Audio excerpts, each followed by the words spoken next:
जहाज में, विमान में भोजन। मैं अपनी सीट पर बैठा था। दिल्ली के लिए उड़ान भरते हुए लगभग 6 घंटे की यात्रा थी।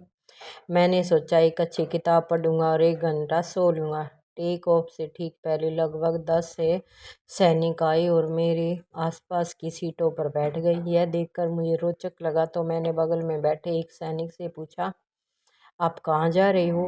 आगरा सर। वहाँ 2 हफ्ते की ट्रेनिंग है, फिर हमें एक ऑपरेशन पर भेजा जाएगा, उसने जवाब दिया। 1 घंटा बीत गया। एक घोषणा हुई, जो यात्री चाहे उनके लिए लंच उपलब्ध है, खरीद के आधार पर है। मैंने सोचा अभी लंबा सफ़र बाकी है, शायद मुझे भी खा लेना चाहिए। वह जैसे ही मैंने वॉलेट निकाला, मैंने सैनिकों की बातचीत सुनी। चलो हम भी लंच ले लें, एक ने कहा। नहीं यार, यहाँ बहुत महंगा है, ज़मीन पर उतरकर किसी ढाबे में खा लेंगे, दूसरे ने कहा। ठीक है, पहला बोला। मैं चुपचाप एयर होस्टेस के पास गया और कहा, इन सभी को लंच दे दीजिए, और मैंने सबका भुगतान कर दिया। उसकी आंखों में आंसू थे। बोली, मेरे छोटे भाई की पोस्टिंग कारगिल में है सर। ऐसा लगा जैसे आप उसे खाना खिला रहे हो। धन्यवाद, उसने सिर झुकाकर नमस्कार किया। ओ पल मेरे दिल को छू गया। आधे घंटे में सभी सैनिकों को उनके लंच बॉक्स मिल गए। खाना खत्म करने के बाद मैं पायलट के पीछे वॉशरूम की ओर गया। पीछे की सीट में एक वृद्ध व्यक्ति आए और वो बोले, मैंने सब देखा, आप सराहना के पात्र हैं। उन्होंने हाथ बढ़ाते हुए कहा, मैं भी इस पुण्य में भाग लेना चाहता हूँ। उन्होंने चुपचाप 500 रुपये मेरे हाथ में रख दिए। अब आगे सुनो कैसे क्या हुआ भाई। 500 रुपये उसके लिए दे दिए तो वो है कि मैं वापस अपनी सीट पर आ गया। आधे घंटे बाद विमान का पायलट यानी जहाज का पायलट मेरी सीट तक आया। सीट नंबर देखता हुआ, मैं आपसे हाथ मिलाना चाहता हूँ, वह मुस्कुराकर बोला। कोई अच्छा काम करेगा बधाई तो भाई देवेंगे, या भाई इस बात में कोई दो राय नहीं है, लेकिन अच्छा काम करने वाले बहुत कम इंसान रह रहे आजकल दुनिया में। मैं खड़ा हुआ, उसने हाथ मिलाते हुए कहा, मैं कभी फाइटर पायलट था, तब किसी ने यूं ही मेरे लिए भोजन खरीदा था। वो प्यार का प्रतीक था जो मैं अब तक नहीं भूला हूँ। आपने वही याद आज मेरी ताज़ा कर दी। सभी यात्रियों ने ताली बजाई। मुझे थोड़ी झिझक हुई। मैंने ये सब प्रशंसा के लिए नहीं किया था, बस एक अच्छा कार्य किया था। मैं थोड़ा आगे बढ़ा। एक 18 साल का युवक आया, हाथ मिलाया और एक नोट मेरी हथेली में रख दिया। अच्छे काम के लिए अपने आप भगवान मदद करता है, अपने आप वो आगे किसी न किसी को भेज देता है। यारे मेरी यात्रा समाप्त हो गई।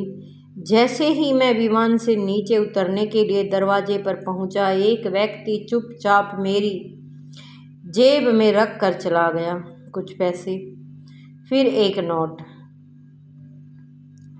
विमान से बाहर निकलते ही देखा कवि सैनिक एकत्रित थे।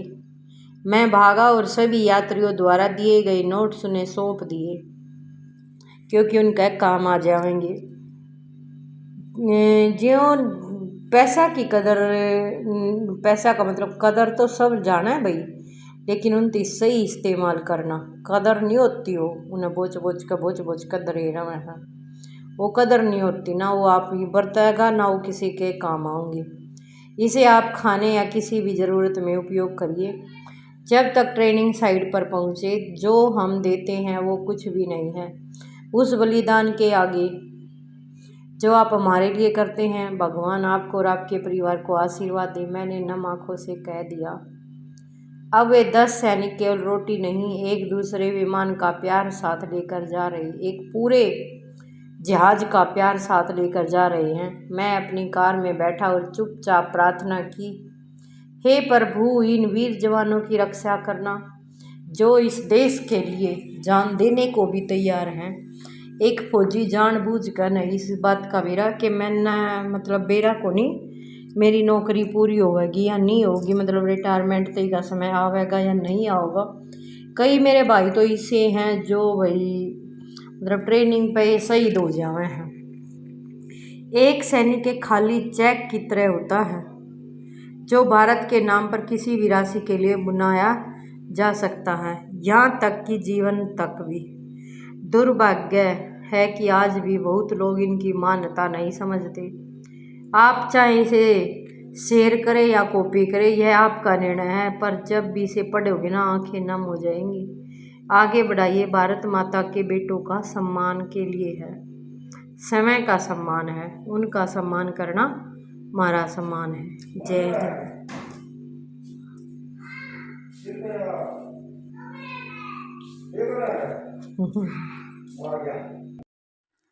खतरा अपनों से, दुश्मनों से नहीं होता, खतरा तो अपनों से होता है, जो हमारे आसपास रहते हुए हमें हानि पहुंचाते हैं। राम राम जी। वीडियो अच्छी लगे तो वीडियो ने लाइक शेयर जरूर सब्सक्राइब जरूर करें। तो आज की कहानी है माँ के प्रेम की पराकाष्ठा। गांव के सरकारी स्कूल में संस्कृत की क्लास चल रही थी। गुरुजी दिवाली की छुट्टियों का कार्य बता रहे थे। तभी शायद किसी शरारती विद्यार्थी के पटाखे से स्कूल के स्टोर रूम में पड़ी दरी और कपड़ों में आग लग गई। देखते ही देखते आग ने भीषण रूप धारण कर लिया। वहां पड़ा सारा फर्नीचर भी सवा हो गया। सभी विद्यार्थी पास के घरों से हैंडपंपों से जो बर्तन हाथ में आया उसी से पानी भर भर कर आग बुझाने लगे। आग शांत होने के काफ़ी देर बाद स्टोर रूम में घुसे तो तभी सभी विद्यार्थियों की दृष्टि स्टोर रूम की बालकनी छज्जे पर जल रही कोयल बने पक्षी की ओर गई। कोयल के पक्षी जो होते हैं उस पर गई। पक्षी की मुद्रा देखकर स्पष्ट था कि पक्षी ने उड़कर अपनी जान बचाने का प्रयास तक नहीं किया था, वह स्वेच्छा से आग में भस्म हो गया था। सभी को बहुत आश्चर्य हुआ। एक विद्यार्थी ने उस जल कर कोयला बना पक्षी को धकेला तो उसके नीचे से 3 नवजात चूजे दिखाई दिए, जो सुकुशल थे और चहक रहे थे। उन्हें आग से बचाने के लिए पक्षी ने अपनी पंखों के नीचे छिपा लिया और अपनी जान देकर अपने चूजों को बचा लिया था।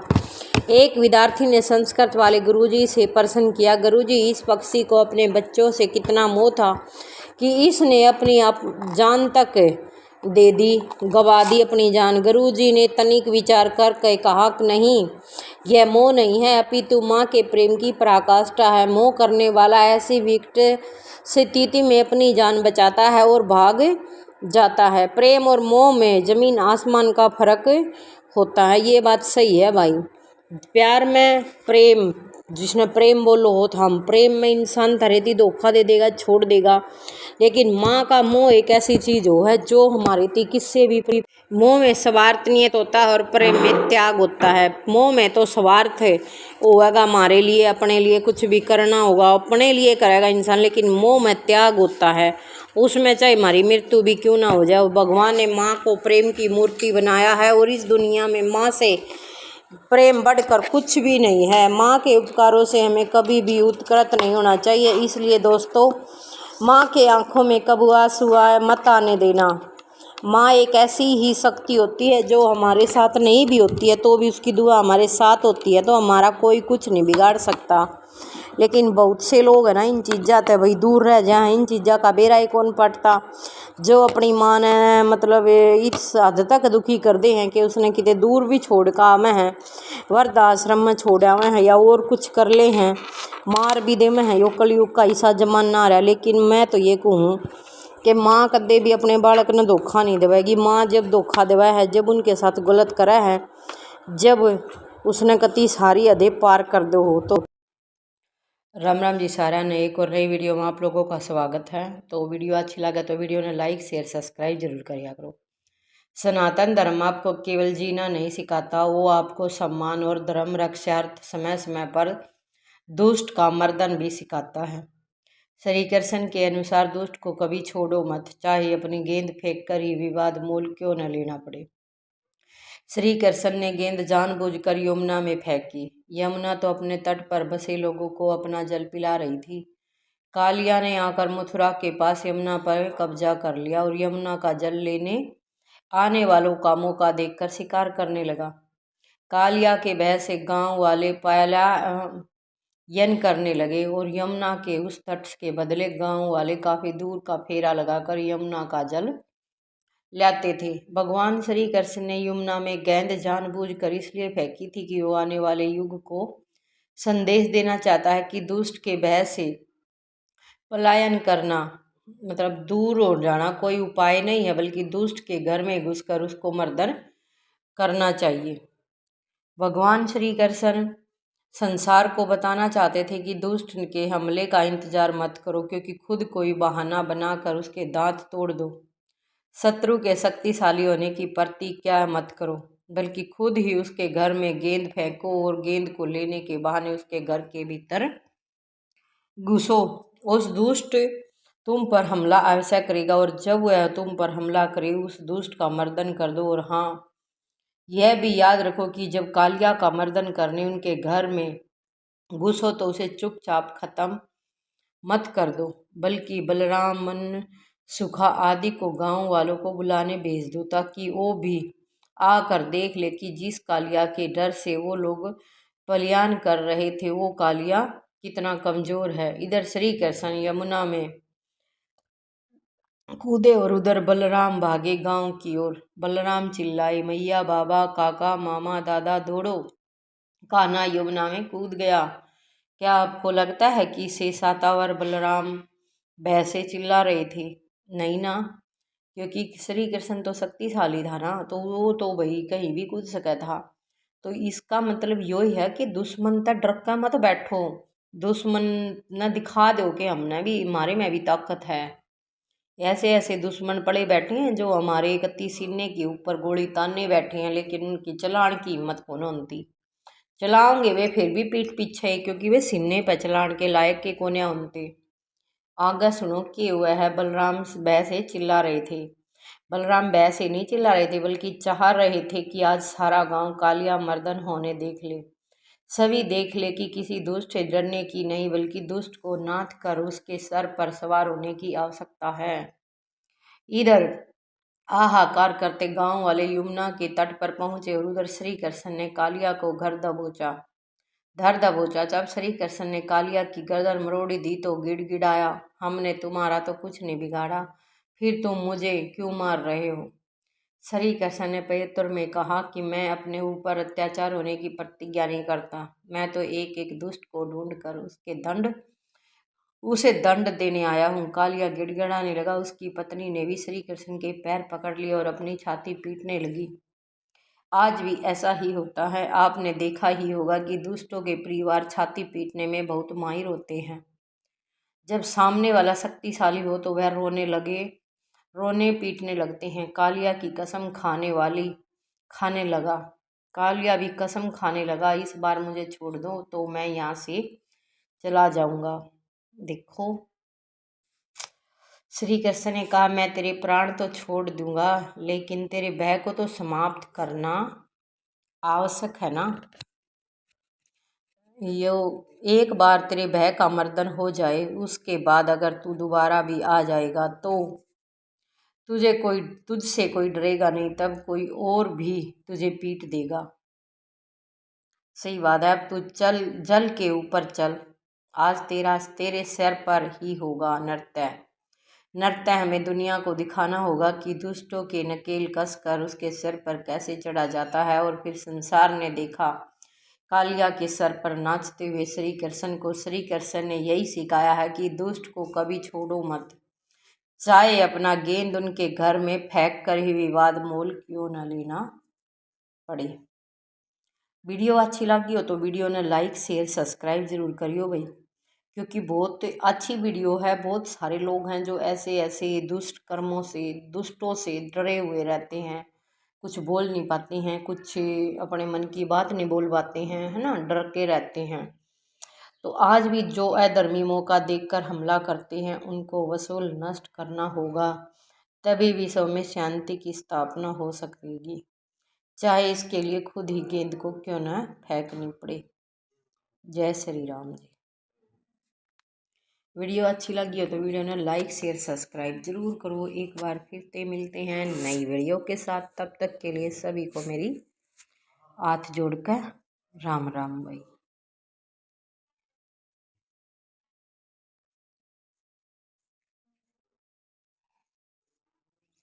बहुत सारे लोग हैं जो दुखी हो रहे हैं, बहुत सारी दुनिया है इतनी जो राम राम जी।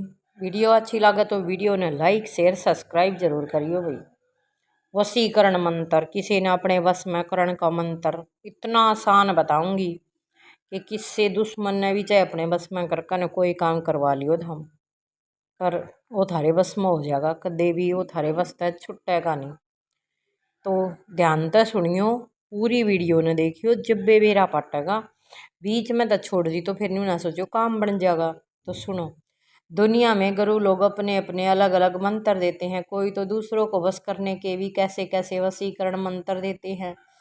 फलाने मंत्र को जपने से जिसे चाहे वश में कर सकते हो। यह रिवाज कहाँ से निकला?